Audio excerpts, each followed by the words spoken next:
Hi, how's it going? I'm here with Portis. Hi. So we're both going to talk about what we read in September. My list is very short, you guys. Tell you because I had my baby in the end of August and just, life with a newborn. I just don't have time to read. So, and I'm recovering from a C-section still. I'm going to be almost 6 weeks postpartum next week. But while I'm filming this video, I have two kind of short ones, and I'll show you guys what I read. My daughter will show you guys what she read, her TBR, her current reads, and then I'll talk about a few more video ideas I have coming up, and then also I'll show you guys our September book basket because I talked about that in one of my homeschool videos, but now we're doing like a book basket, so I'm going to talk about that at the end of the video and show you guys what we read in our book basket for the month of September. But first, my cat Willow is also on the table. You guys can probably see his tail. Okay, now he's leaving. So for the month of September, I read two books. One is an adult poetry book, which is a poem for every day of the year, edited by Ali Esiri, Esiri. And then I started The Complete Bramley Hedge, which is a children's book with different Bramley Hedge stories. But I wanted to start it in the month of September because it's seasonal. Let me show you guys this first.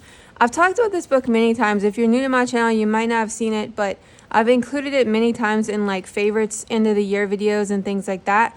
And it's a poem for every day of the year. And so because I'm not having a very active reading life right now, especially not novels, I was like, let me break this book out. And so because it is a poem that is every day of the year, oh, that's my cat, sorry. I've never like read every single poem in the book because I've always started it at different times. So I went ahead and started it September 1st, and I'm enjoying the fact that at least I feel like I'm accomplishing something regarding reading, even though like I'm not reading, what I normally read. And so I started September, and yeah, so every day you have a poem with a different, poet with a different author. My favorite one of the whole month of September, I haven't quite finished yet, but my favorite one so far, I believe, was by Mary Oliver. Yeah, this one. It's called Wild Geese, but it's also very philosophical. It's not literally just about geese. I think it's a metaphor, for the way the world impacts us. And yeah. Tell me about your despair, yours, and I will tell you mine. Meanwhile, the world goes on. Meanwhile, the sun and the clear pebbles of the rain are moving across the landscapes, over the prairies and the deep trees, the mountains and the rivers. Meanwhile, the wild geese high in the clean blue air are heading home again. Whoever you are, no matter how lonely, the world offers itself to your imagination, calls to you like the wild geese, harsh and exciting, over and over announcing your place in the family of things. So I didn't start from the beginning. You guys probably saw that, but I just wanted to read a little bit of it. I really liked it. So Mary Oliver was my favorite poet for the month of September, and I'm going to continue reading this pretty much the rest of the year, and I'll probably even start it in January because even if I read some of the poems over, and I can read them over and over, and that's what I really love about books like this. Okay, and this, you guys, is a children's book, but what I liked about it is the first time I've actually read it.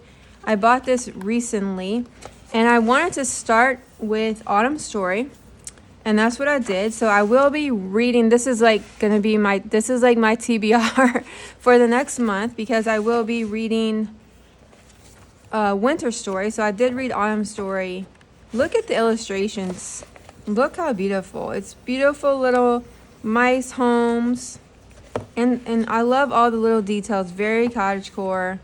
So Autumn Story was about a little mouse family, and it was actually about a little mouse who got lost from her house, from her home, and it was kind of like that story about her getting lost. So it's just sweet little innocent story, very wholesome, and I look forward to reading it. So I'm going to go ahead and bookmark it. I hope everyone that is watching this video is doing well. I'm doing okay, recovering from postpartum. I actually had my appointment with my OB/GYN a few days ago, and everything's going well. My baby's doing well right now, and we're looking forward to Christmas. It seems like we're going to blink we're gonna blink, let's blink, and then Christmas will be tomorrow. It seems like Halloween happens so fast, and then Thanksgiving, and then Christmas. So I'm already starting to make Christmas list, and like I have a lot of videos upcoming on that. I'm gonna talk about that in the video. So yeah, that was my 2 teeny weeny reads, but still very, very worthy books and worth sharing. So hope you guys stick in there. I do plan on continuing my reading journey on this channel, but right now it's kind of at a pause because of my life changes. But my daughter's been actively reading, and we have a lot to share from what she read. And then at the end of the video, I'm going to show our book basket for the month of September, and I'm going to talk about a few upcoming videos. So let's start with what you read. Okay, so now we're going to talk about what my daughter read this month. So this is The Fork, the Witch, and the Worm. It's an add-on to Eragon. It's just 3 random stories from the same universe By Christopher Paolini, and I really liked it. So it's an add-on because you finished, was it the Eragon series? Yep. And this is like a middle grade or YA I think it's YA. add-on from the Eragon. Yeah. So you said you really liked it? Yep. And we're not going to discuss too much about it, not to spoil it, but Eragon is a series about dragons. It's a YA series about dragons by Christopher Paolini. And what's it about? It's just 3 random stories from the same universe. Okay, so you really love the Eragon series, and you want to, there's no more books to read from the Eragon? Well, Or you read them all? Okay, there's one more? Yeah, it's technically an add-on. Okay, so yeah, so she read this, and this is the Eragon series. So you really liked it? Yeah. Okay, next, so this was a homeschool assigned read. This is like a historical fiction, right? Mm-hmm. This is? Midnight with Diamond by Linda Williams Jackson. I love the cover. This is one of my favorite covers of all the books I bought in 2024. So what's this about? It's about a girl, Rose Lee, and she's living in the South, and she's like dealing with segregation, and it's just like about that and her family and stuff. Her family life. It's like realistic fiction Yeah. / historical fiction. It's based... 1955. Oh, okay. So yeah, so this was part because we're studying American history. And what did you think about the book? I liked it. You liked it? Yeah. You think I would like it? Yeah. I'm gonna try it. Okay, so that was, now we have another novel. What's The Search for Wonla? Did you start that last? I think, yeah. I don't know, we might have discussed this book in a previous video. I'm not sure if she finished it yet or not, but she definitely did finish it by the end of September. I'm not sure if we're discussing it twice, I apologize, but this is A Search for Wonla by Toni. This for Lizzie. Okay, I think we discussed it. I'm not sure in what context, Yeah, we did. but now you're reading the second one. Yeah. But she This really one. loved this book. This is the second one. And, yeah. So what's this about, this series? It's about a girl, Eva. She lives underground, and she lives in kind of like an alien planet. She doesn't know any humans or anything. She's looking for humans of her kind. Very interesting illustrations, and it's Illustrated by an author, actually. yeah, writer illustrator. Okay. And this is the second one that she's reading now. This is, yeah. And they have a third one. So this one also had, oh, it's a trilogy, okay. So you're enjoying it. You're like over halfway. How are you Yeah. liking it? I like it a lot. Is it fantasy? It's kind of sci-fi fantasy, yeah. Okay, so she's really enjoying that. And then let me show you guys, before we go into also what she's currently reading, let's talk about the nonfiction books that she read. These were all homeschool reads. I'm just quickly show you guys. This is That's Life, Looking for All the Living Things Around You by Mike Barfield and Lauren Humphrey. This was a science nonfiction read that she read in her independent reading time. So what did you think about this? I liked it. I like how it has little comics. Yeah, it's all about life science. And then another science book, Human Body. By Katie Danes and Colin King. Usborne flat book, See Inside Your Body. Did you always love these flat books, right? Yeah. So this is a Lift the Flat book. Okay, so the next one's another nonfiction. This is Remember by Toni Morrison. The Journey to School Integration. okay. So this one, because we're also, like I said, studying American history. This one is about the U.S. Supreme Court declared segregated schools unconstitutional in Brown versus Board of Education in 1954. And this is like photographs. So what do you think of this? I liked it. And Toni Morrison does an intro. Yeah. And so I always like photographs when it comes to history. And so this book has a lot of photographs.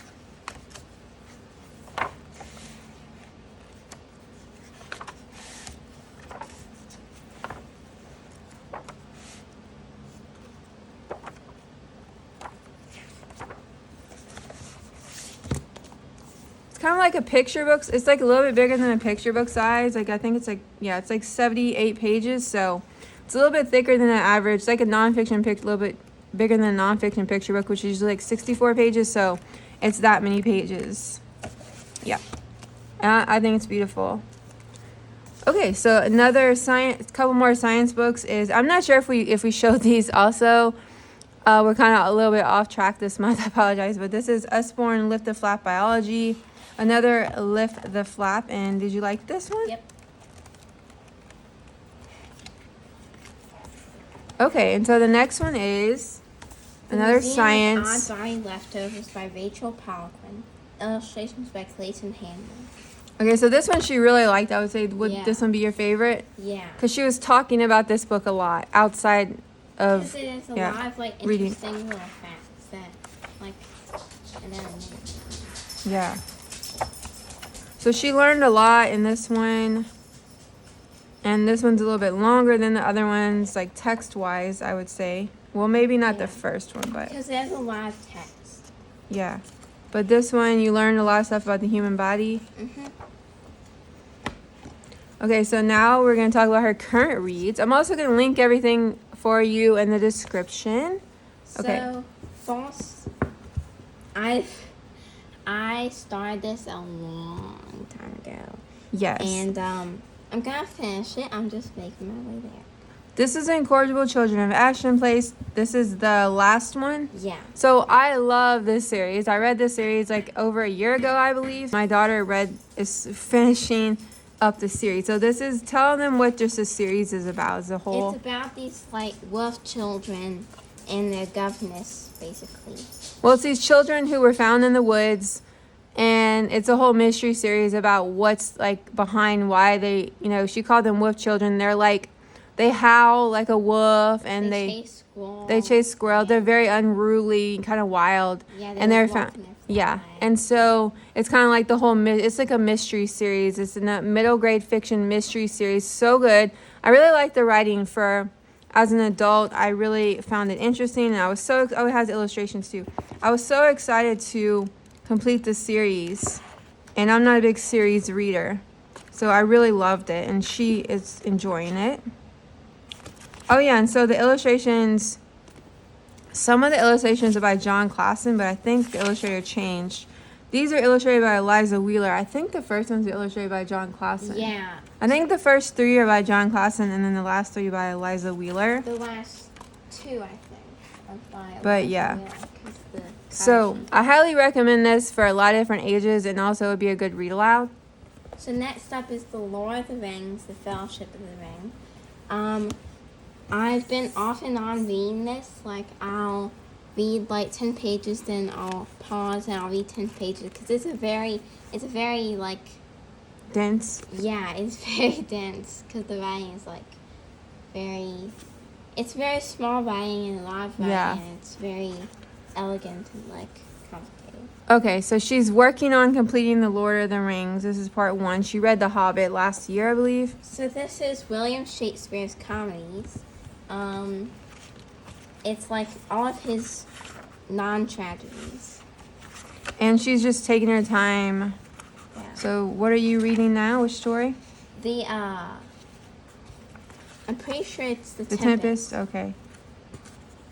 So she's reading The Tempest, With and this really nice bookmark I found. so, yeah. So she's going to work her way through this off and on because it's, has all the different it's not a novel, so you can just take your time. Yeah, it's like She really wanted to read original Shakespeare, so how are you liking reading actual Shakespeare? I like it. Versus we have mostly retellings for kids, Yeah. and this is her first introduction to Shakespeare, so you like it. Yeah. I'll be honest, like I'm not a person that can read or wants to read Shakespeare. It's just not for me. Like I don't like reading plays. It's just not. I've read a play or two before. Yeah, my husband and her can read a play and be fine with it. I don't like plays. Yeah, like I don't like reading plays. I like want to watch a play but not read a play. One of the Harry Potter albums is actually a play. Yeah. So I'm glad you're liking the Shakespeare so far. So this okay. is the Davenports. This is actually a homeschool read. This is but I also really a like it. homeschool read. Yeah, Yeah. by Crystal. Marcus. Okay. So so you just started it. Yeah. And this is about Like a rich black family and like their life. and this starts in 1910. Yeah. So it deals with I think their father who was formerly enslaved man who founded the Davenport Carriage Company. Yeah, he's like a carriage owner. He made like a nice form of expensive carriage, and they're rich because of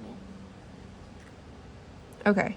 So it's like about a family, the Davenports. So next, I'm gonna say my 3 most excited about to be reads. This is her TBR. Yeah. She has a lot more, but I told her to pick 3. So these are the 3 books she's most excited to start in the month of October. So this one was in her Boo Basket. I literally got it yesterday. I just made a Boo Basket video on my channel, you guys. It's like her Boo Basket. So this is Kiki's Delivery Service. By Iko Cardano. Okay, so we both saw the movie, but we both wanted to read this. But of course, I got it for her because she wanted to read it more. It's a middle grade novel, I believe. Yeah. Has some illustrations. So she's excited to start it. It looks nice. Okay, so next It's King Arthur and his Knights of the Round Table. by Roger Lancelot Green. Is this one a retelling? Yeah. Okay, I think it's okay though, because the she's The original one's like really like dense and like Shakespearean writing and stuff. And I mean the writing's nice in this one. Roger Lancelot Green was like this was like in the 1900s that he wrote this. So he's not exactly a modern author either. I'm pretty sure.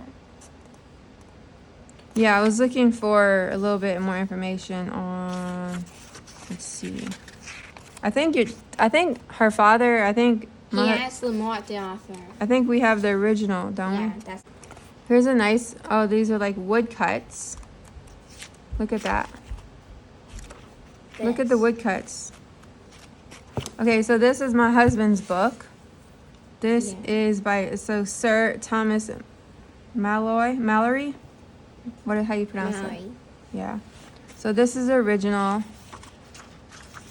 And then if you really like it, you said maybe one day you might try this one. Yeah, it's really dense and like, as you can see.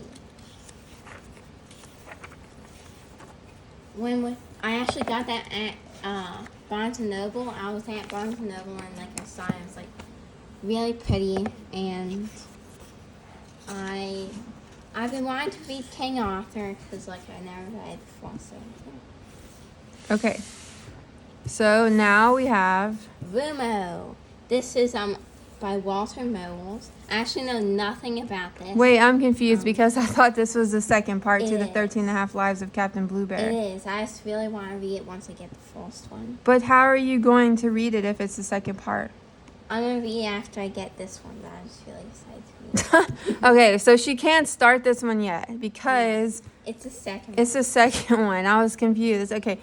So the 13 and a half Lives of Captain Bluebear, I think she will be getting as a gift soon. Like, because we have Christmas coming up, we have birthday coming up, and we have all these book lists online. So this is the second part, and we got this, her dad got it for her. Because Yeah. so Dad got this big box of books, like these coffins From of a books, estate sale. and this was in it, and Okay, so but we can't. So we don't really know. It just sounds like a really interesting series. I don't know how many books they have. I don't know anything about it. But- other than what's on the back. Okay, you guys. Now I'm gonna show you our September book basket. Okay, you guys. So this is our September and ongoing throughout the year book basket. But I just added some more books in for the autumn season. I didn't have a lot of autumn books, so we both read this book in September. It's Leaf in the Fall. I talked about this book many times by Allison Sweet Grant and Adam Grant. And it's a beautiful philosophical book about a leaf falling, which is very good to read in the autumn season. Also, it's a very interesting message. And I love it. About a leaf who's scared to fall. So we read this and it was in our book basket. And then this is our other autumn picture book that we're going to read tomorrow before September is finished. The Month of September, A House in the Woods by Inga Moore. It's a really beautiful picture book about a house, about animals building a little house in the woods. Sweet little friendship, very cozy books. So that's going to stay in the basket. And then, let me just move it to show you guys. And then these things are the kind of things that are rotating throughout the year for now. This is Aesop's Illustrated Fables. We've been reading this. And this is Folk Stories and Tall Tales. These are all of our homeschool books. So what's happening now in this book basket is every day at the end of homeschool, except Fridays, we take a break from this basket on Fridays, Monday through Thursday. She has to do 10 minutes of basket time. So normally we do this as a family. Like she will read these out loud. But if I'm busy, she just will continue to pick whatever she wants, as long as we do science and history once a week. So this is Folk Stories and Tall Tales, like I said. Yeah, so these were things I subtracted from our regular homeschool schedule. I talked about that in my homeschool update video because of our schedule conflicts with, being really busy with my little 1-month-old baby. And so, so now we're doing the basket. We used to do baskets years ago, and I really think it's going good to do scheduled 10-minute basket time every day after she's finished with homeschool, and then she goes on to do her 35 minutes of independent reading. So this is Everyday Amazing, just a quick little pick the date that we're on, and then you read it orally. And this is Geography, National Monuments of the USA. We're continuing. Every day she'll just do a 2-page, not every day, I'm sorry, probably like once a week she'll do a 2-page spread. And then this is our 2 science books. This is the main spine, and then this is a little workbook that we haven't got to yet because I wanted to finish a chapter in this book first. So so this is still included in the basket, and it's working out good. We're still on the first section, which is the musculoskeletal system. So so I really like this book basket, how it's working out so far. And then as my little one, Portis is 11, and as my son gets older, we will do these together. Right now, he's not even 2 months. Okay, so I just wanted to share with you guys that, so now that we're almost in October, and then, so coming up, I have planned to do a lot of Christmas videos. I really, we really are excited about Christmas, my daughter and I. And now we have, she has a brother. So I'm going to be doing like what I got my kids for Christmas, stocking videos, our Christmas movie advent I want to share with you. Also, like we have, let's see, so I have some hauls with Christmas stuff, and then I also have planned a Christmas/winter seasonal book video, which would be a lot of, picture books and things like that. So I plan on doing that. And then also I'm getting a new planner for 2025. It will not be a homeschool planner or anything like that. It's just like a personal planner I'm really excited about. So I plan on doing like a stationery, setting up my planner video, a stationery haul, and setting up my planner video for you guys. And so I have that coming up. Yeah, and I'm thinking of some other things, but I'm also going to do a homeschool update again towards closer to mid-year. And yeah, so thank you guys for watching. I hope you have a really good September/October. I hope to have you back before then. Let me know in the comments if you guys have any favorite seasonal books that you're looking forward to reading, like autumn or even winter. I look forward to seeing those suggestions that I might like or someone else. So thanks so much for being here. Take care. Bye.